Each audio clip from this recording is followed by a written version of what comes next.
In our previous video, we introduced what LoRA is and how it works. Now, it's time to dive into the practical side of using LoRA. This video will walk you through step-by-step examples, explain key concepts like LoRA weight, and share advanced tips to help you get the most out of LoRA. Let's get started. 1. Practical example of LoRA usage. To understand the power of LoRA, let's walk through a practical example of generating a character image. If we generate a well-known character like Firefly from Honkai Star Rail, the base model can produce accurate results even without LoRA, as it already recognizes the character. However, for a newer or less common character like Astra Yao from Zenless Zone Zero, relying solely on text prompts often yields subpar results. First, let's see what the base model produces with only a text prompt.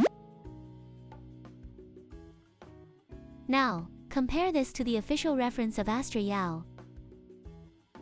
Notice the discrepancies. The base model's output lacks her distinctive hairstyle, outfit details, and even mistakenly generates two characters instead of one, though it correctly identifies the Zenless Zone Zero style. Without LoRA, the model can only provide a generic interpretation. Now, let's apply a character LoRA fine-tuned on Astra Yao.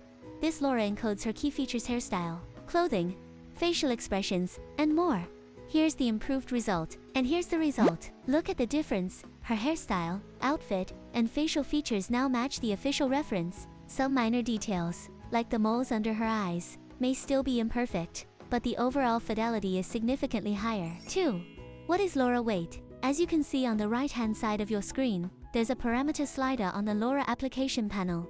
So, what is it? This is the LoRA weight, a crucial setting that determines how strongly the LoRA influences the generated image. Let's break it down and see how it works. The LoRA weight acts like a control knob for the LoRa's impact. A higher weight means the output will closely resemble the LoRa's training data, while a lower weight gives the base model more freedom to interpret the prompt. But how does this work in practice? Let's take a look. Let's go back to our Astra Yao example. We'll apply the character LoRA again, but this time, we'll test different weights to see how they affect the image. At 0.5, the LoRa's influence is subtle.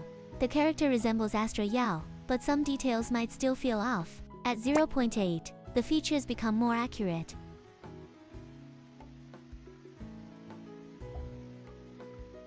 And by 1.0, the character closely matches the reference.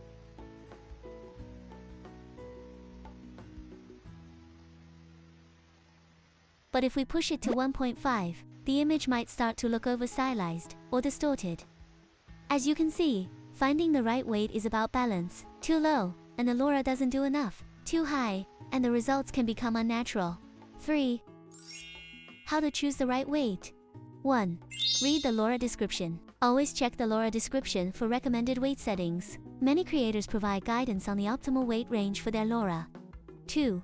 Use existing images as reference. Look at images generated by other users using the same LoRA. This can give you an idea of what weight they used and how it affected the output. 3. Start with a moderate weight. Beginners should start with a moderate weight, for example, 0.8 to 1.0, and adjust based on the results. Avoid setting the weight too high or too low without testing. 4. Test and refine. Generate multiple images with different weights, and compare them. Fine-tune the weight until you achieve the desired balance between accuracy and creativity. And that's a wrap. You've now mastered the art of adjusting LoRA weight to fine-tune your AI-generated images.